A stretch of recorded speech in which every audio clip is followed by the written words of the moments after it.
नमस्कार। Bharat express digital में आपका स्वागत है।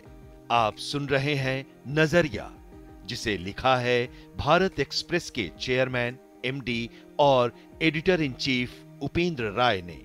ग्लोबल वार्मिंग का गहराता संकट, अब नहीं तो कब?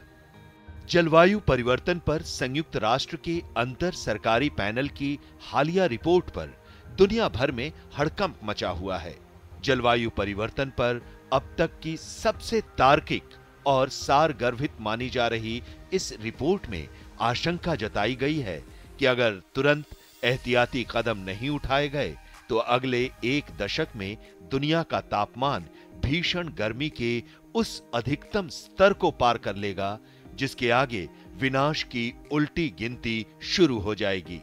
रिपोर्ट पर अपनी पहली प्रतिक्रिया में संयुक्त राष्ट्र के महासचिव एंटोनियो गुटेरेस ने इसे जलवायु टाइम बम बताते हुए कहा है कि मानवता पतली बर्फ पर है जो तेजी से पिघल रही है। इशारा स्पष्ट है, दुनिया को बचाना है तो सभी मोर्चों पर जलवायु को लेकर कार्रवाई की तुरंत जरूरत है। कई नामचीन विशेषज्ञों से मिलकर बने इस पैनल ने अपनी रिपोर्ट में धरती में आ रहे बदलाव पर अब तक की सबसे व्यापक मानी जा रही जानकारियों को साझा किया है। इसमें कहा गया है कि अगर दुनिया कोयला, तेल और प्राकृतिक गैसों को इसी तरह जलाती रही तो साल 2030 की पहली छमाही तक वैश्विक औसत तापमान पूर्व औद्योगिक स्तरों से 1.5 डिग्री सेल्सियस या करीब 2.7 डिग्री फ़ारेनहाइट तक बढ़ सकता है। 1.5 डिग्री सेल्सियस की यह संख्या वैश्विक जलवायु के लिहाज से एक विशेष महत्व रखती है।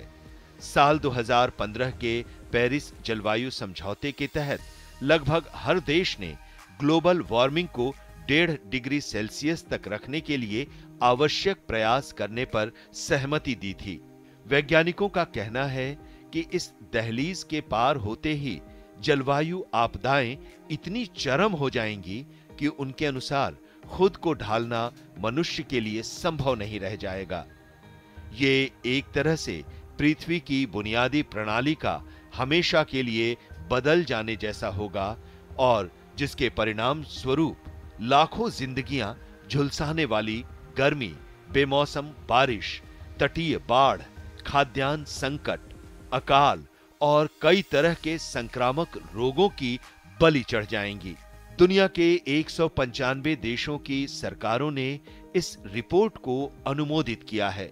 इसलिए इसकी ये जानकारी महत्वपूर्ण है कि दुनिया भर में विभिन्न प्रकार के जीवाश्म ईंधन जैसे कोयले से चलने वाले बिजली संयंत्र, तेल के कुएं, कारखाने, कार और ट्रक इस सदी के अंत तक पृथ्वी को 2 डिग्री सेल्सियस तक गर्म करने के लिए पर्याप्त कार्बन डाइऑक्साइड वातावरण में छोड़ चुके होंगे।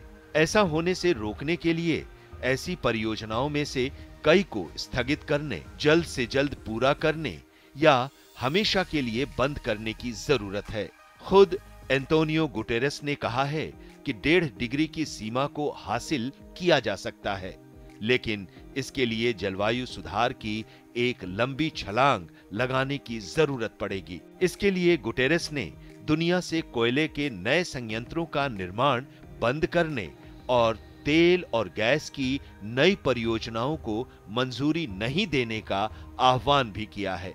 विडंबना है कि ऐसी आपातकालीन परिस्थिति आसन्न होने के बावजूद पर्यावरणीय प्रदूषण के सबसे बड़े जिम्मेदार 2 देश चीन और अमेरिका ने जीवाश्म ईंधन की नई परियोजनाओं को मंजूरी दी है। फिनलैंड के centre for research on energy and clean air के अनुसार चीन ने पिछले साल कोयले से बिजली पैदा करने वाले 168 छोटे बड़े संयंत्रों के परमिट जारी किए। इसी तरह बाइडेन प्रशासन ने पिछले हफ्ते ही अलास्का में तेल ड्रिलिंग की अगले 3 दशक तक क्रियाशील रहने वाली एक विशाल परियोजना को मंजूरी दी है। आबादी से लेकर अनाज तक पर मंडरा रहा ये संकट भारत को भी मुश्किल में डाल सकता है।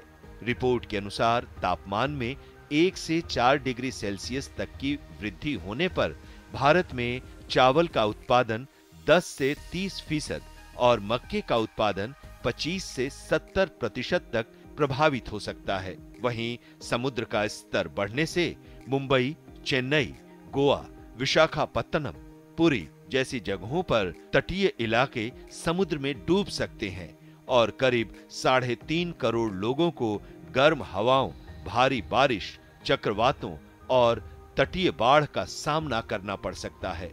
खतरा दिल्ली, पटना, लखनऊ, अहमदाबाद, हैदराबाद जैसे मैदानी शहरों पर भी मंडराएगा। गर्मी के मौसम में झुलसाने वाली गर्मी और सर्दी के मौसम में असहनीय ठंड जैसी चरम मौसमी स्थितियां बन सकती हैं। वहीं ग्लेशियर की बर्फ पिघलने की रफ्तार में तेजी आने से हिमालयी क्षेत्र में कभी पानी की कमी तो कभी फ्लैश फ्लड जैसी स्थितियां और विकट हो सकती हैं। गंगा और ब्रह्मपुत्र दोनों नदियों में भी जलवायु परिवर्तन के परिणाम स्वरूप बाढ़ में वृद्धि की आशंका है।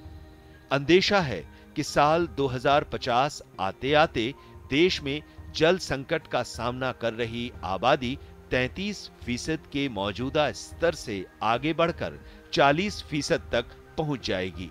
ग्लोबल वार्मिंग के कारण ऊंचाई वाले हिमालयी क्षेत्र में डेंगू और मलेरिया के मामलों में भी बढ़ोतरी संभावित है। हालांकि रिपोर्ट के अनुसार दुनिया के पास इस विनाश से बचने का अभी भी एक आखिरी मौका बचा है, लेकिन इसके लिए औद्योगिक देशों को पहले तो साल 2030 तक ग्रीन हाउस गैसों के उपयोग को मौजूदा स्तर का आधा करना होगा और फिर साल 2050 तक कार्बन डाइऑक्साइड के उत्सर्जन को पूरी तरह खत्म करना होगा। अगर दुनिया ये दोनों लक्ष्य साध लेती है तो ग्लोबल वार्मिंग को 1.5 डिग्री सेल्सियस पर रोका जा सकता है, लेकिन तब भी उसकी गारंटी 50% ही होगी। कई वैज्ञानिकों का यह भी मानना है कि आने वाले दिनों में 1.5 डिग्री सेल्सियस की सीमा पार भी हो जाती है तो उसका यह मतलब नहीं होगा कि दुनिया ही खत्म हो जाएगी। इतना जरूर है कि प्रत्येक डिग्री सेल्सियस की अतिरिक्त गर्मी पानी की भीषण कमी, कुपोषण और जानलेवा गर्म लपटों जैसी दुश्वारियों को बढ़ावा देगी, जिससे लोगों के लिए जीवित रहने की परिस्थितियां मुश्किल होती जाएंगी। एक उपाय यह भी हो सकता है कि वायुमंडल में गर्मी को सोखने वाली गैसों का उत्सर्जन रोक दिया जाए। वैज्ञानिक भाषा में इसे नेट जीरो की अवस्था कहा जाता है। दुनिया के तमाम देश नेट जीरो का स्तर पाने में जितनी तेजी दिखाएंगे, पृथ्वी के गर्म होने की प्रक्रिया को उतनी ही आसानी से धीमा किया जा सकेगा। अमेरिका और यूरोपीय संघ ने साल 2050 तक नेट जीरो उत्सर्जन तक पहुंचने का लक्ष्य निर्धारित किया है, जबकि चीन ने इसके लिए साल 2060 और भारत ने साल 2070 तक का लक्ष्य रखा है। लेकिन रिपोर्ट में जाहिर की गई आशंकाओं को देखते हुए लगता नहीं कि जिस तेजी से खतरा पैर पसार रहा है वो दुनिया को संभलने के लिए इतना वक्त देगा। हालांकि रिपोर्ट के अनुसार कई देशों ने ग्लोबल वार्मिंग के खतरों से निपटने की दिशा में अच्छी तैयारी की है, जैसे महासागरों के बढ़ते स्तर को देखते हुए तटीय बाधाओं का निर्माण करना या भविष्य के तूफानों के लिए पहले से ही चेतावनी देने वाली प्रणाली विकसित करना। न्यूयॉर्क में कार्बन उत्सर्जन सोखने वाला दुनिया का पहला प्लांट लगाया गया है। मैनहट्टन में इन गैसों का स्वरूप बदलकर ईंटें बनाई जा रही हैं। ये तकनीक इमारतों के कार्बन उत्सर्जन को 60% तक रोकने में सक्षम है। लेकिन मुश्किल यह है कि ऐसे तमाम उपायों में खासा आर्थिक निवेश भी होता है, जिसके कारण गरीब देश इस दौड़ में अभी से पिछड़ने लगे हैं। लेकिन इस अराजक भविष्य को रोकने का सिर्फ यही उपाय है कि पिछली 1.5 सदी से भी ज्यादा समय से हमारे जीवन का आधार रहे जीवाश्म ईंधन से अब बिना वक्त गंवाए दूरी बना ली जाए। और क्योंकि दुनिया ने इस खतरे को भांपने में इतनी देरी कर दी है, इसलिए अब जानलेवा हो रहे जलवायु जोखिमों को काबू में करने के लिए सैकड़ों अरब डॉलर खर्च करना भी अपरिहार्य हो गया है। इसलिए भी गुटेरेस ने भारत के नेतृत्व वाले G20 समूह को जलवायु एकजुटता संधि का प्रस्ताव दिया है। इसमें सभी बड़े उत्सर्जक देशों से उत्सर्जन में कटौती के लिए अतिरिक्त प्रयास करने और तापमान को 1.5 डिग्री तक कम करने के लिए अमीर देशों के जरिए गरीब देशों को वित्तीय और तकनीकी मदद करने की सलाह दी गई है। ये समझना होगा कि ऐसा नहीं है कि मानवता के लिए चुनौती बने इस संकट से निपटने के लिए हम किसी ऐसी चीज पर निर्भर हैं जिसका अभी आविष्कार होना बाकी है। जब कोरोना महामारी आई तब जरूर हम उसे लेकर अनजान थे, लेकिन दुनिया ने तुरंत ही उसका इलाज निकाल लिया।